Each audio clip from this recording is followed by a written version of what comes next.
what are we going to talk about today? First, there will be a short introduction on the GBS Global Biodiversity Score. So that's the assessment tool that we're developing at CDC Biodiversité, but we'll try to move quickly towards the core of our subject today, which is the training catalog of CDC Biodiversité, with the opportunity to have the testimonies of some of our beloved trainees.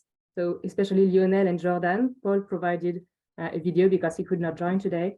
And we also provide you a bit of a glimpse on our platform that's called Rise Up. So that's our training platform, e-learning platform, and that we use for some of our trainings. Of course, we'll be happy to provide answers to your question.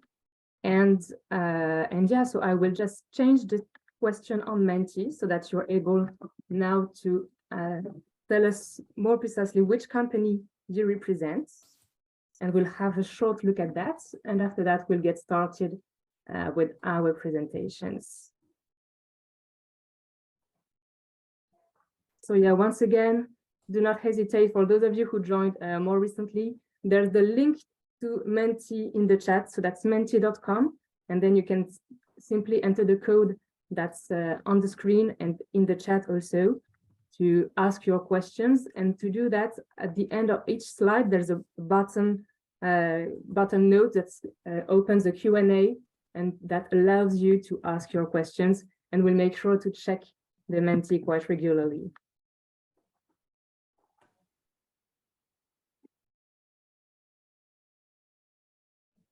Okay.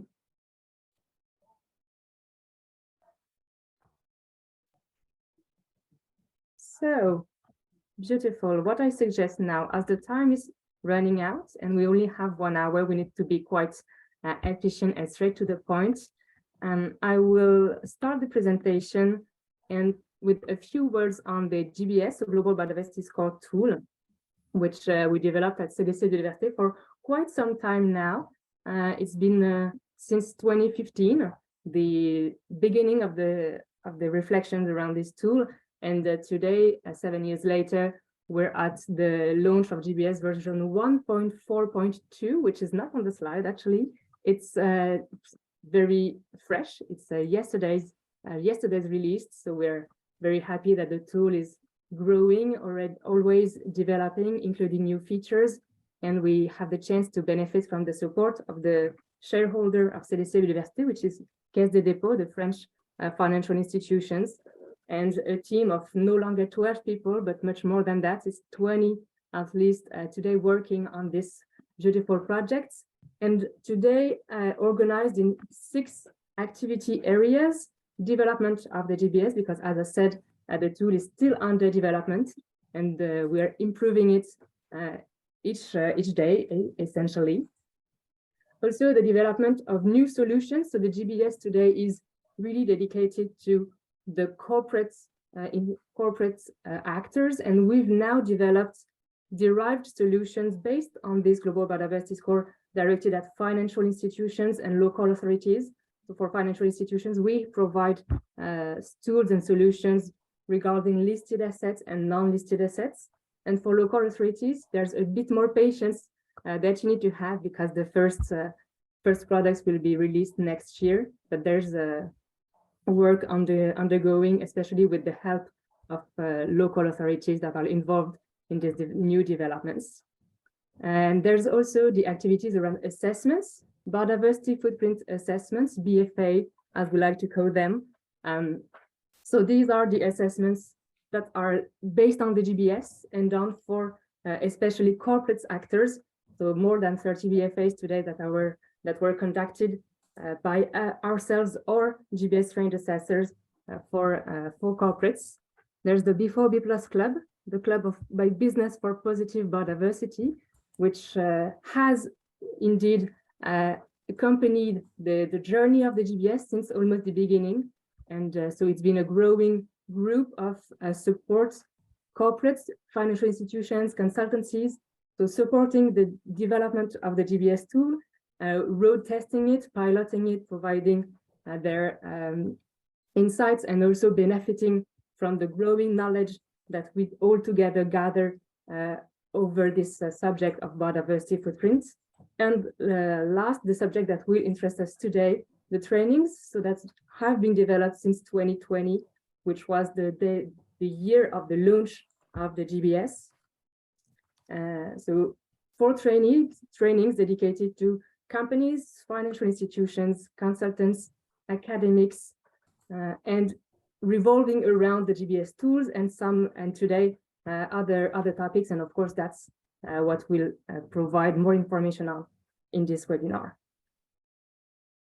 So as you already know, the GBS does not come from nowhere. It comes and accompanies the constatation of the loss of biodiversity, so the massive erosion of biodiversity, which in 2010 already could be compared to almost one third of the area of terrestrial ecosystems completely damaged and destroyed, and that over the coming years and until 2050 would further be eroded to cover almost the half of the surface of the Earth. So that's comparing the ecological integrity of ecosystems to their area. And so this loss of 9.5% of ecological integrity as a whole over these 40 years could be compared to the loss of an area of undamaged ecosystems that is comparable to the size of China and Mongolia put together. So this loss of biodiversity is very well understood and scientifically scrutinized. And essentially, I will not teach you anything, I think, by sharing that the IBES, so International Panel of Biodiversity and Ecosystem Services, already provided the list of these drivers of biodiversity loss. So these are land use and water change. There's resource exploitation, climate change, pollution, invasive alien species. So these are the drivers of biodiversity loss over the world, the reasons why biodiversity is eroding. And these are also the drivers that as companies or financial institutions, you must be willing to monitor if you want to monitor your impacts on biodiversity. And so awareness is raising, which is great, accompanied by this more and more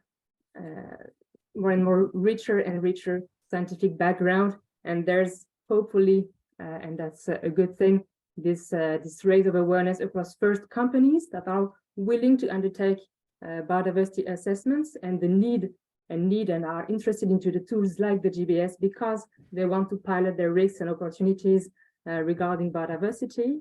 There's also the strong will of investors, so asset managers, banks, and the other actors of the financial systems which are willing to undertake assessments to assess the risks of their portfolio and use tools like the GBS and others to really monitor the impacts of their assets on biodiversity.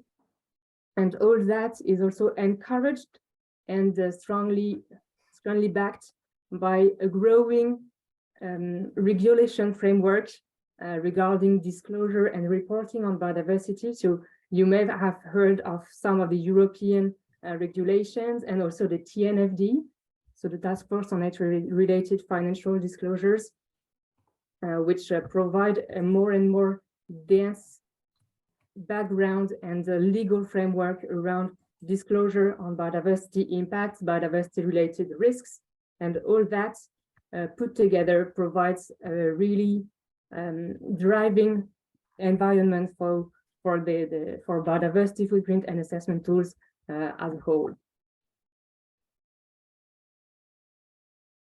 And talking about this framework, you've all heard of the COP, so the COP15 that's coming at the end of the year, and especially you may have heard or read about the proposed draft for these agreements over the coming years and this global biodiversity framework.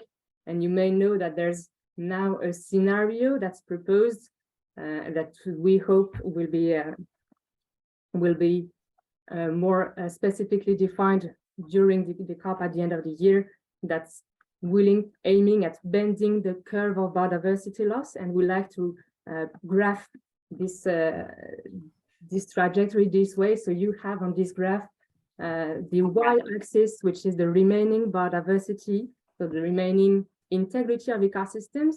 So 100% would be ideal, or at least total integrity. And you have the figures that we've already talked about, the 68% remaining integrity in 2010, and the drop until 58% in 2050 under the baseline or business as usual scenario. What's proposed by the draft agreements is to bend the curve of biodiversity loss and to follow the trend that's proposed in blue. So first stopping the erosion of biodiversity and then restoring biodiversity. So this trajectory, bending the curve scenario, is corresponds to one of the milestone A1, to be more precise, of this CBD first draft. So aiming at stopping or no net loss of biodiversity in 2030, and then gaining or restoring biodiversity. And also in this first draft, so there are these goals like this one and others on some other subjects, and there are also targets related to how companies and other actors can aim to meet these goals. So targets related to the reduction of pressures on biodiversity, for instance, and there's something like 2021 targets, but there's one that's called Target 15, which specifically states that all businesses should need to assess and report their impacts and dependencies on biodiversity and seek to reduce their negative impacts by half and increase positive impacts. And so having such a targets in our coming global biodiversity framework would, of course, call for the use of assessment tools like the GBS, like others, to help companies, financial institutions, and other monitor their impact, their dependencies, and enabling them to follow all these recommendations. So that's the context for the development of the GBS tool, and also the raising framework around the need to set science-based targets related to nature. So you've maybe heard of the SBTN, and the GBS also aims at helping companies follow these steps that are proposed towards having science-based targets related especially to biodiversity. The GBS has some important features like the use of the MSA Square Kilometer metrics, the coverage of the whole value chain of the companies, the distinction between negative cumulative impacts, so that's impact that occurred in the past, and dynamic or periodic gains and losses. So these are the impacts that are additional at each assessment period. And if you want to learn more, because we can't, of course, dedicate the whole session to the GBS, we've put in the slides first the links to some webinars and videos to present the tool. So there are past webinars, and there's also one in a few days that's GBS in 10 minutes, which you'll be able to register for if you haven't done it yet, which will provide much more information on the tool and also links to our publications dedicated to the GBS. So please go check them out if you are interested into more information on the GBS tool. And now switching to our training catalog, because that's the main topic for today. So CDC Biodiversité, of course, develops the GBS and other solutions based on the tool, and provides the assessment and the use of these tools for companies and financial institutions. But what's more of interest for us today is also the fact that CDC provides training and capacity building for a lot of actors, of course, companies, financial institutions, but also others like consultancies, academics, and data providers, with the objective to provide, for instance, consultancies with the opportunity to use the GBS to sell assessments to the companies, to allow companies to use the tool themselves to conduct their own assessments, and also to help financial institutions in their understanding of their biodiversity risks and management strategies. There will be a new framework regarding the assessments and of the quality of GBS-based BFAs in the coming year. You'll learn more about it in our coming publications. And when this will be ready, there will be a training dedicated to and for auditors, an auditing company that can audit GBS-based BFAs. But for now, we'll focus on our trainings, the existing ones. There are 4 of them. There's fundamentals of biodiversity footprint. There's 1 training dedicated to financial institutions and 2 trainings, GBS level 1 and level 2, dedicated to the GBS tool. And without further ado, I will just introduce all of them, and we'll have the chance to hear the testimonies of some of our trainees. So regarding the fundamentals of biodiversity footprint, it's a training that we launched this year at the beginning of the year, which really aims at understanding the stakes and key.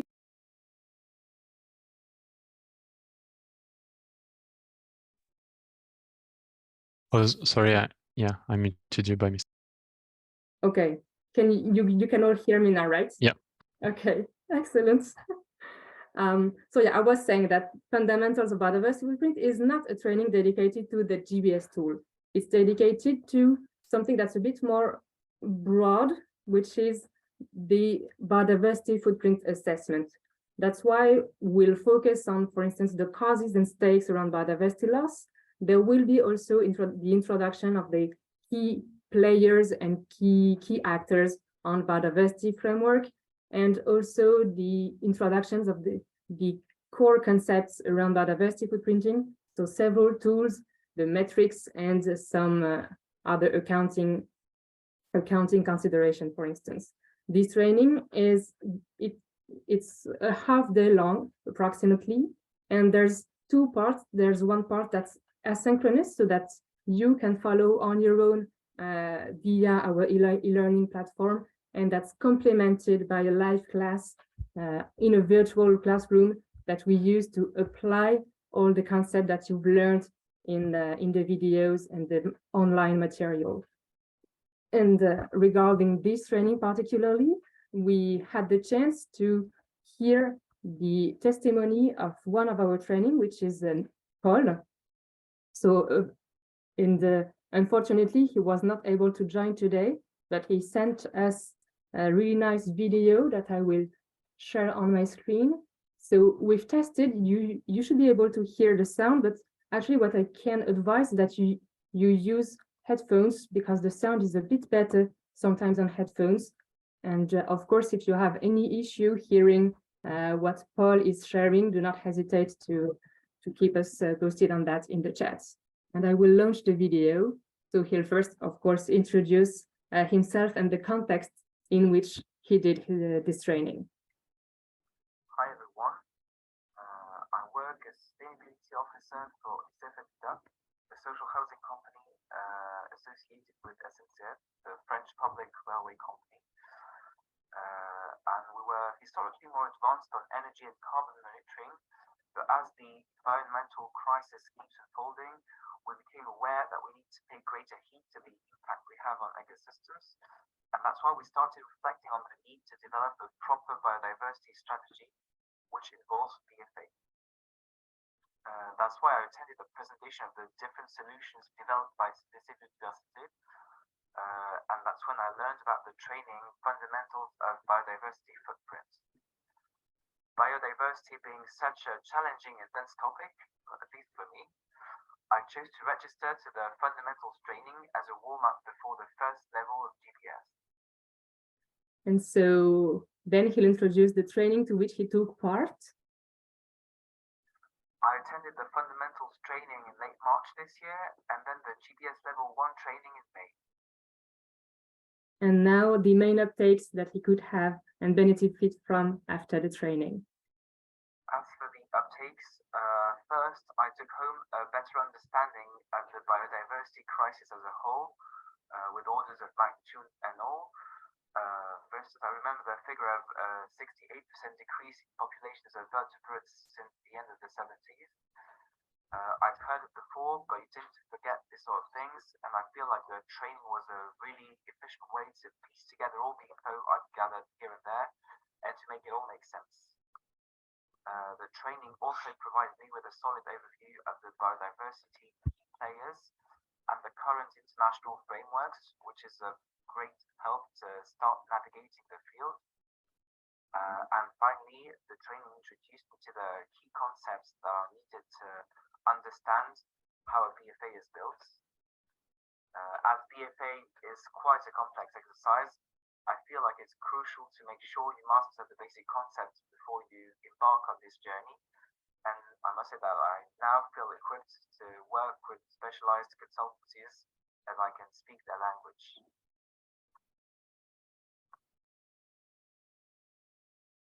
Excellent. So, yeah, Paul, after this fundamental of biodiversity training, took part to GBS Level 1. And as he said, ICF is now considering using the GBS, the consultancies to conduct the BFA of their companies, and their idea with the following of these trainings were to be in a better state and better ready for these assessments. And what I can now invite you to do is to check your Menti, because there's a question for you. Essentially, would you be interested in the training fundamentals of biodiversity footprints? And for some of you that may have joined in between, so there's in the chat the link to the Menti, so it's menti.com, and there's a code that you can use to join the questions. You can also use Menti to ask your own questions over the course of the session. Oh, there is one question on the Menti. Maybe we can show it and answer it. That's exactly what I was thinking. So while you are using this time to answer the Menti, I will share the question, which is, what's the financial benefit of MSA to a company? And how do I integrate MSA into a corporate budget?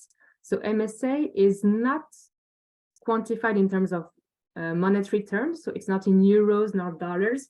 It's mean species abundance. That's the unit of the GBS, and based on the metric that's of this name, MSA, and involved in GBS core modules, especially the Globio model that's developed by the PBL in the Netherlands.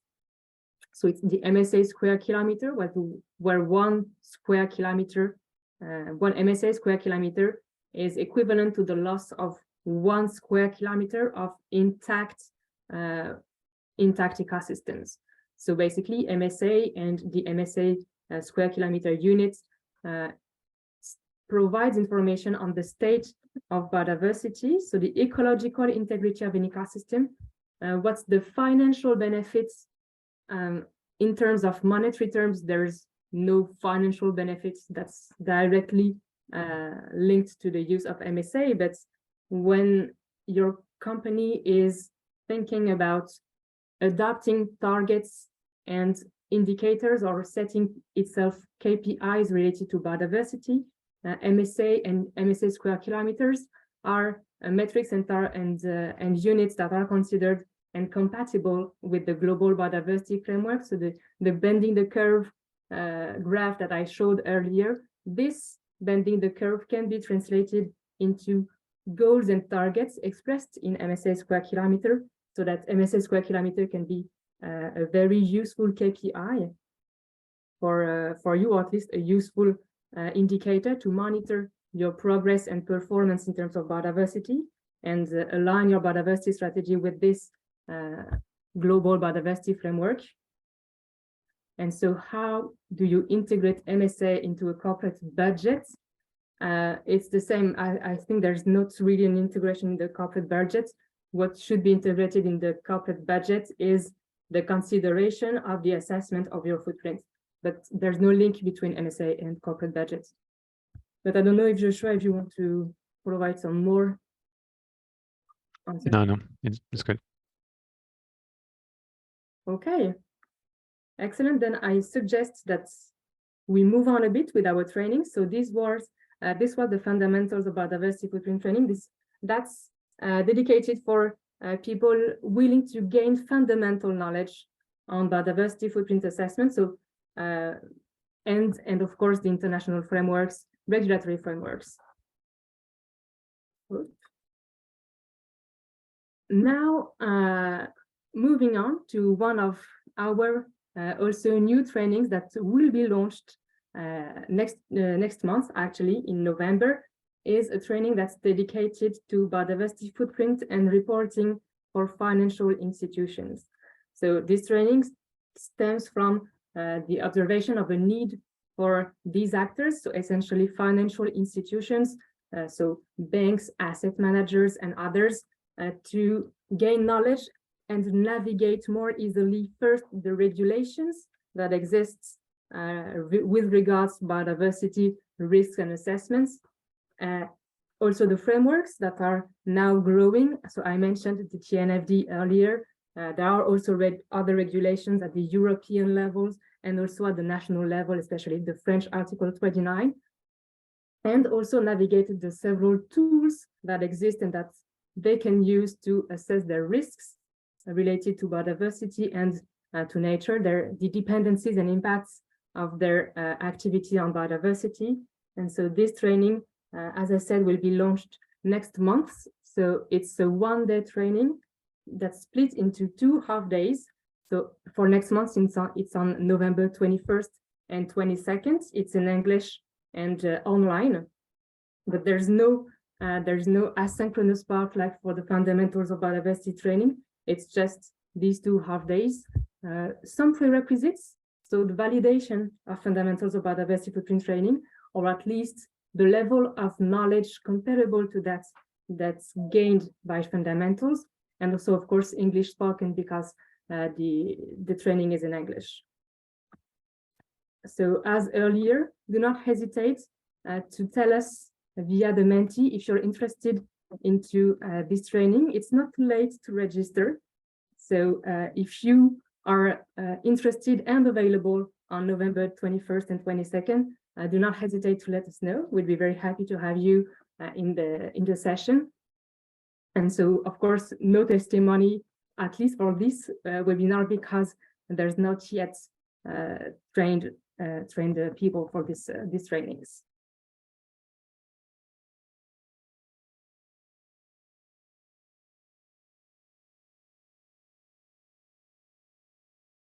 So I will just allow you some minutes, and then we'll move on with the trainings dedicated to the GBS tool, GBS Level 1 and Level 2.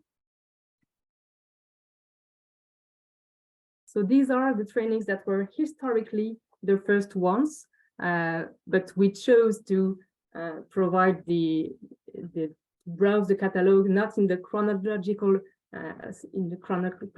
way. The GBS trainings Level 1 and 2, these are the trainings that are dedicated specifically to the GBS tool. So like I said, fundamentals of biodiversity footprints is broader, and there's the mention of other tools, but really the focus is not on assessments with the GBS, it's on core concepts, the framework, and the causes of biodiversity loss. Biodiversity footprint and reporting for financial institutions, it's not specific on the GBS, it's on all the tools that are available for these actors to assess their biodiversity and nature-related risks and impacts. And these trainings, GBS Level 1 and 2, are dedicated to the tool. GBS trainings Level 1 aims at providing all the core knowledge and understanding that's needed for any company that's undertaking, for instance, its biodiversity footprint with the GBS, to really understand what are the stakes of the tool, what are the results, what are the data that's needed to run the analysis. It's a one-day training, and there are sessions in the coming months if you're interested in that. So GBS training Level 1 aims at allowing anybody in a corporate company, so not necessarily financial, rather non-financial entity undertaking a BFA, to speak the same language as the GBS assessor. So understanding the data that's required and also being able to internally make sure that these data will be provided to the assessor, and of course, understanding the results and making the best out of them.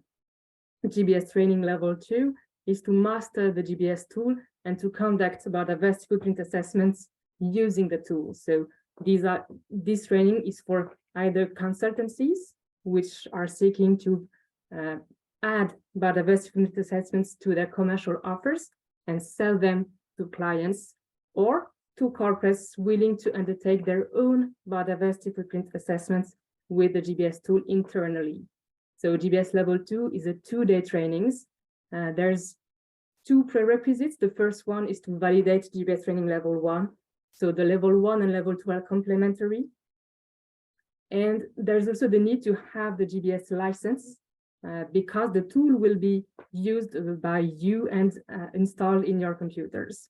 So it's a 2-day training, quite dense, and with the objective to really provide the technical and methodological understanding of the tool and the real mastery of the results and interpretations that can be drawn from it. But speaking first of GBS training level 1, we have, I think, Lionel in the public now. Yes, Lionel, welcome. Nice to see you. How are you doing? I'm doing extremely well, and I'm live, and I hope the sound is correct. Yes, the sound is great. Thank you very much. So can you maybe introduce yourself in a few words and provide us a bit more context on when you did your GBS level 1 training?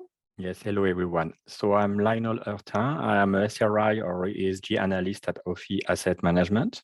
I follow oil and gas companies, utilities, chemicals, and related companies. I've seen over the years many controversies from my sector on pollution and change of land use that erode biodiversity. I am also a member of a nature protection association. It's named SNPN in France since 2012. So when questions were raised by our customer and our staff on biodiversity, people came to see me for answer. And for instance, I helped to draft a palm oil exclusion list for a customer.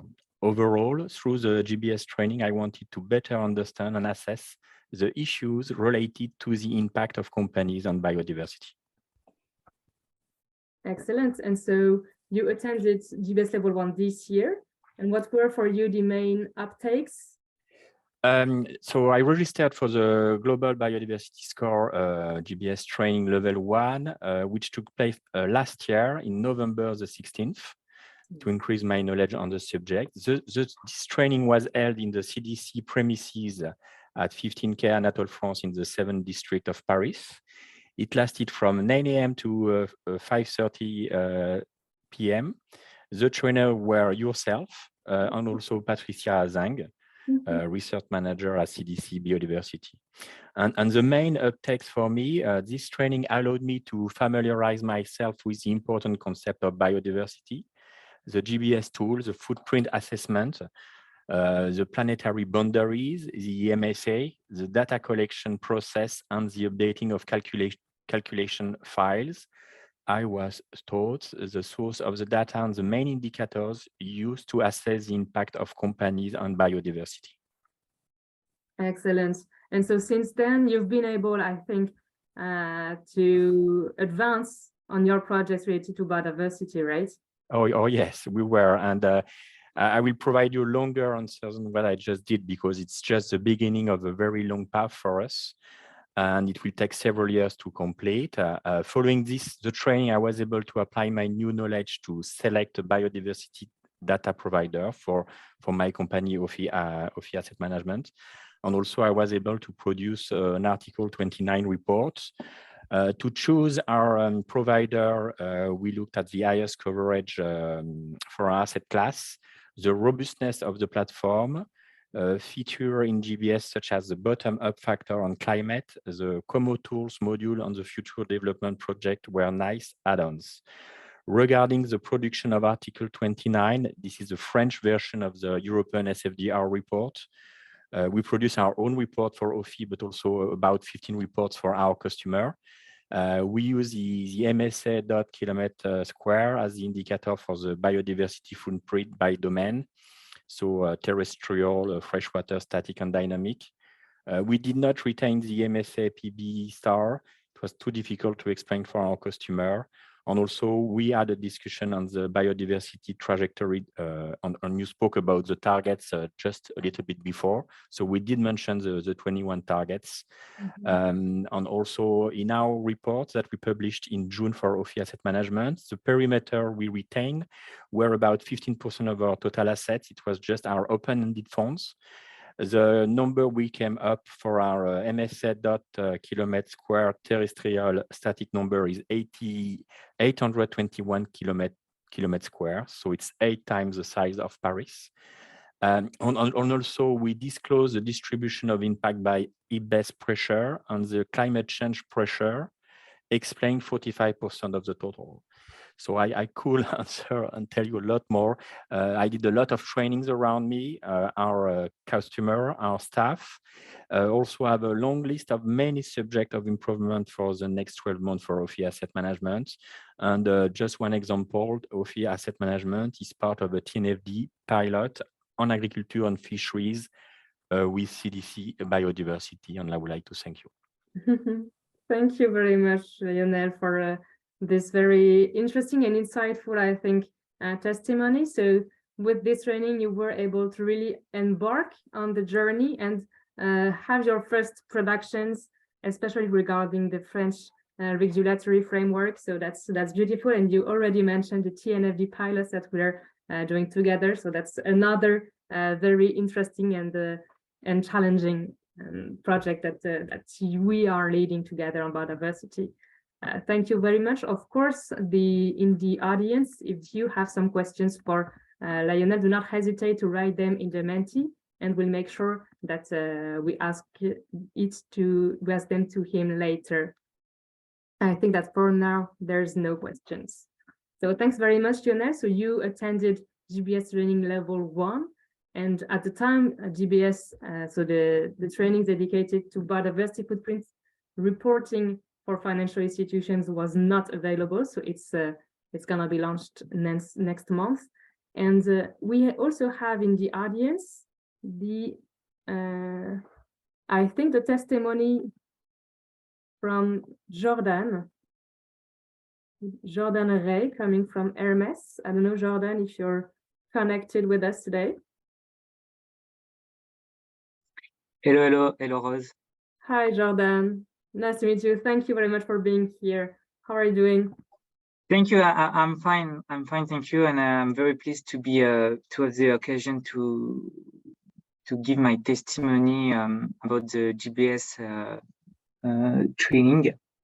Thanks very much. So can you, like Lionel, introduce yourself in a few words? Tell us what's the context of your trainings? Yes, so I'm a CSR manager for Hermès International, which is a corporate division of Hermès, the brand manufacturer and retailer of leather goods and fashion. I arrived in Hermès so as my new role of CSR manager 2 years ago, and I arrived just at the end of the Hermès BFA with GBS. Which is a global analysis of our biodiversity footprint based on 2019 data. Mm-hmm. And you can say I did the thing in the wrong order, because first we did the assessment and then I get the training.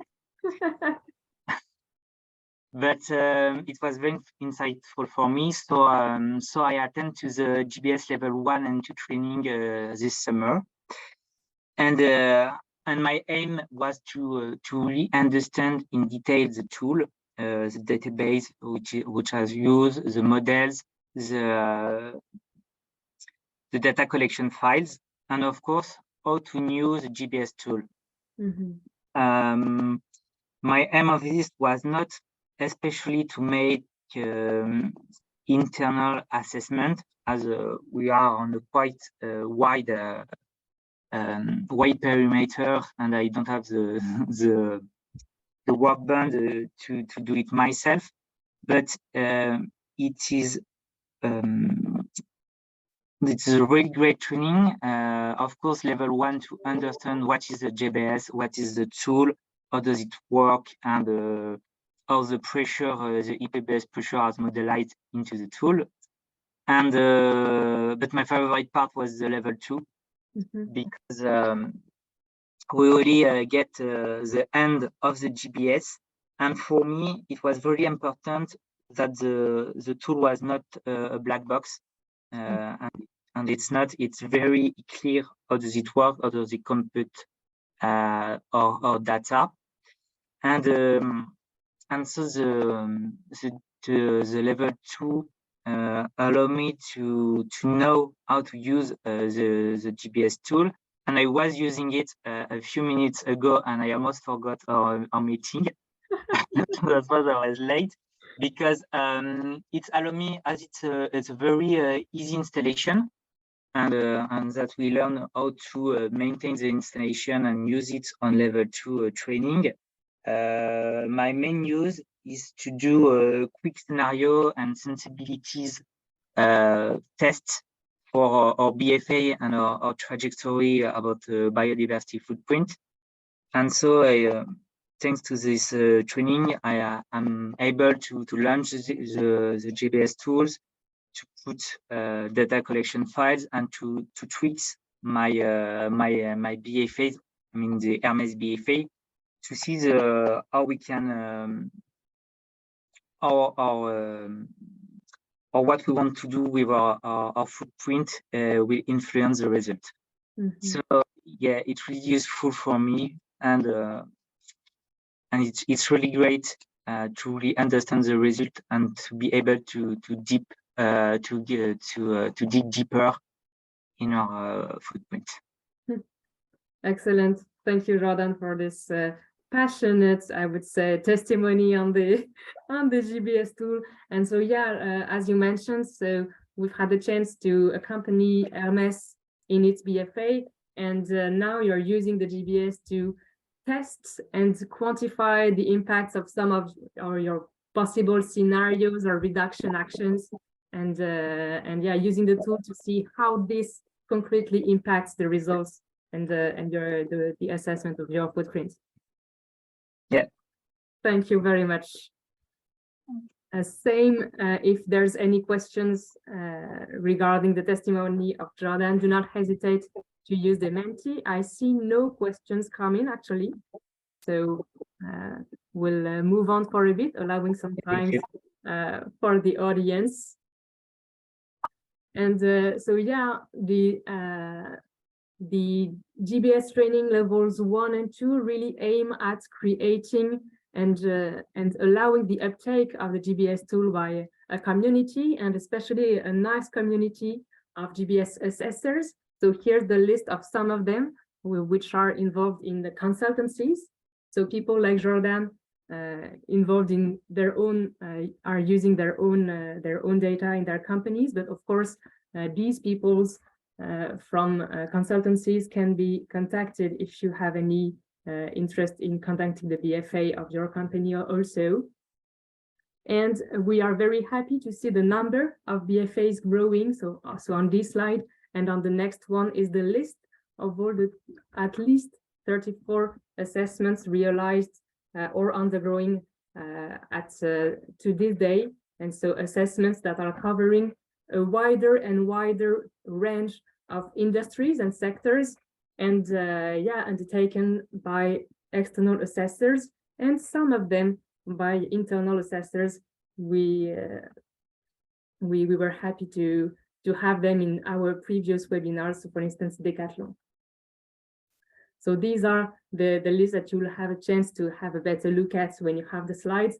I think that I did not mention that the slides and the video of the webinar will be provided, I think, next week to all the participants, and also, of course, to the public on our YouTube channel and our websites. And one other thing, another public that we like to share our knowledge with is the academics. So we're very happy to open our trainings to academics to help them enroll and mainstream the biodiversity footprint assessments in the research field. So we're very happy that the GBS tool can be used by academics within their research, with research work. So we, of course, are happy to welcome them. We provide a free license for academics, and we were very proud that the GBS was used within the work of the Banque de France on this, and which provided this publication called the Silent Spring for the Financial System, which explores the biodiversity related financial risks of the French financial systems. You may have heard of this paper that was published last year. So we are really keen on growing this the use of the GBS in the academic world. So if you're here as an academic or as a student, you're also very welcome in our trainings, of course. And so if you have, I was already provided the possibility for you to answer the questions on the Menti. So if you have not yet checked Menti since a few minutes, you can go do that and provide your answer to these questions. So would you be interested in GBS level 1 or level 2 training? So we have trainings in French and English. In French, there are some trainings next month, and French and English also early in 2023.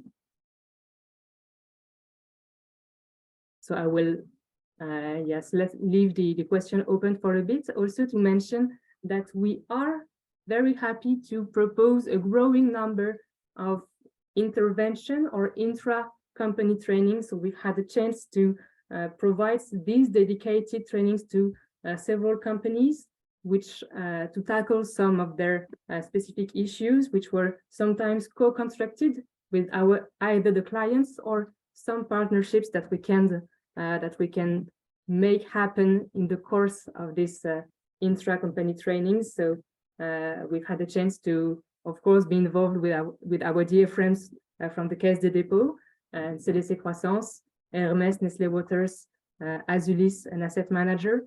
And we are also very happy to go and provide some support to academics within either masters or at Dauphine or Audencia, MBAs, and providing basically courses. So these are academics and teachers eager to have sessions or some webinars and interventions dedicated to biodiversity within their, for instance, sustainability courses. So it's a very interesting and happy things that we have the chance to provide biodiversity with a better understanding with the students or corporates with this training. So you can check the Menti and provide the information, the answer to these questions. If you're ever interested into an intra-company training, you can, of course, ask for them. Be that one of our catalog trainings, fundamentals, GBS level 1, level 2, biodiversity footprint and reporting for financial institutions, or any other trainings involving the subjects of biodiversity assessments, which we would be very happy to discuss if that's the case.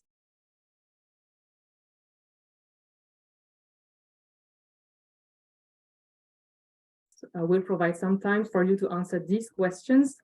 And in fact, there are some other questions that we'd like to ask before I will provide a short glimpse on our e-learning platform, and the time is running a bit fast, so we'll have to be efficient on that.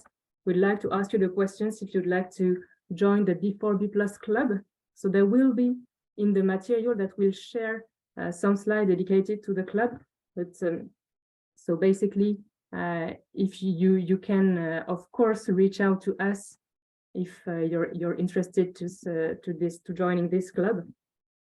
And also, if you'd like to conduct a BFA, so biodiversity footprint assessments, do not hesitate to answer these questions. And I think that there's one question on Menti, and I will broadcast the question on the Zoom. So one question, what's your advice for a company to start with the GBS following trainings, fundamentals and level 1 and contact consultants to do the first assessments and then follow training level 2 to do it by our own? Yes, that could be a pretty sound way to start with the GBS, actually, absolutely. And I think that there's one of our clients that is currently doing that. So of course, if you want to start with the GBS, according to your level of understanding and knowledge around biodiversity assessment, either you can start with fundamentals or straight to GBS level 1. There's a little entry test to GBS level 1 to make sure that you have the core knowledge around, for instance, the core concepts like the metrics, etc., that are tackled within fundamentals of biodiversity footprints. And yeah, I think that's having maybe the first BFA done by external consultants can provide a sound base and good knowledge for you to then improve and conduct other assessments. Some decided to conduct the first assessment themselves, and we provided technical support and dedicated support for them to do that. And they're also very happy. So I think that it might depend also on the size of the staff that you have, the time that you have, because of course, handling your own BFA takes a lot of time. So if you don't have this time, you might want to contact first a consultant and then use the first BFA as a good base for the coming ones. I hope that this provides the answer to your question.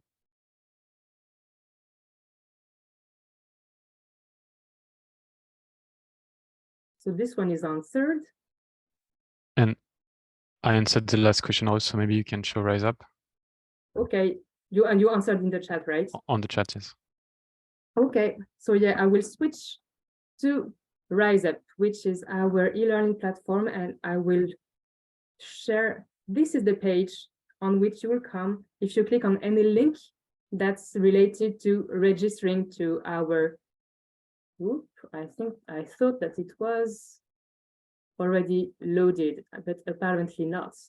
So yes, now it's loaded. You must be seeing, so that's the front page. There's interesting information regarding the training that we provide.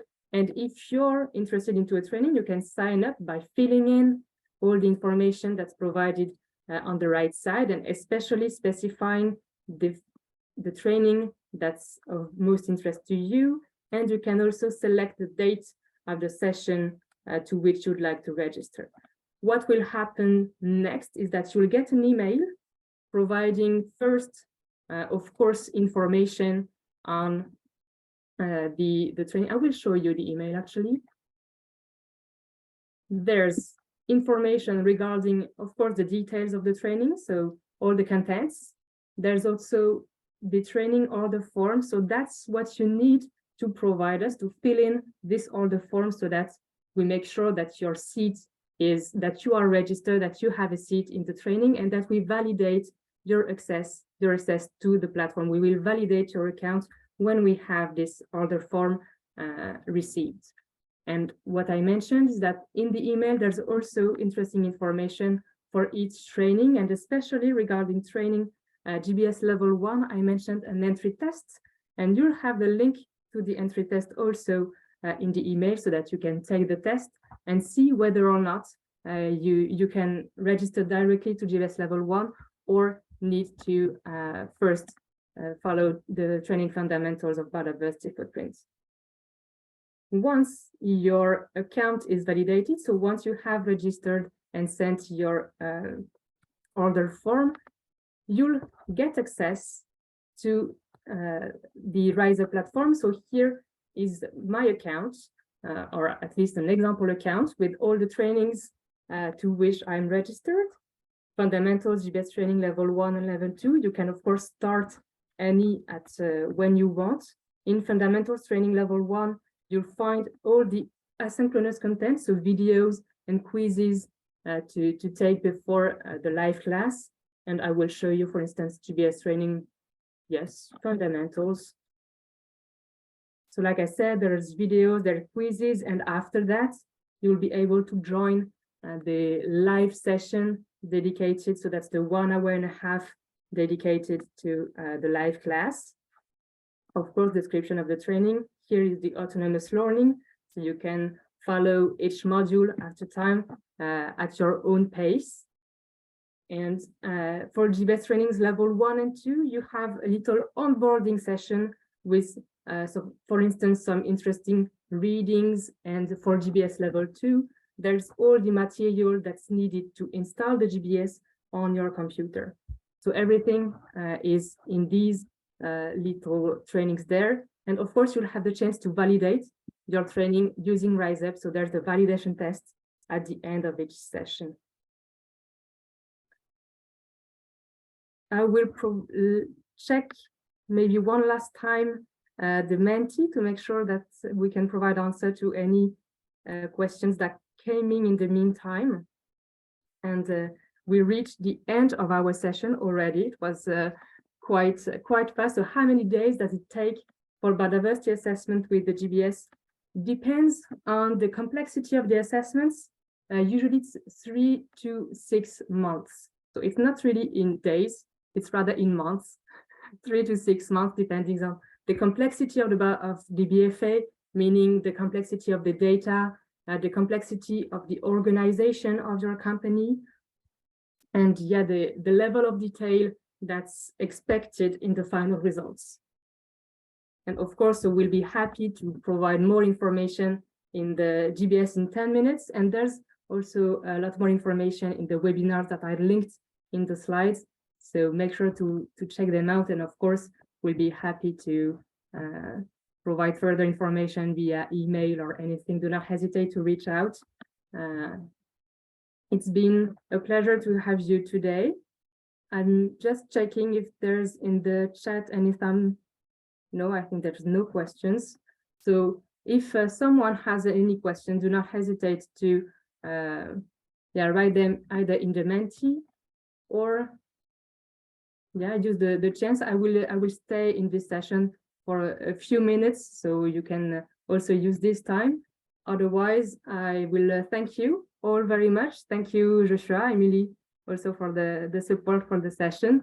Once again, we'll be very happy to connect in any way with you, and you'll be getting the link to the video and the slides shortly, I think, in the coming week. So thank you very much.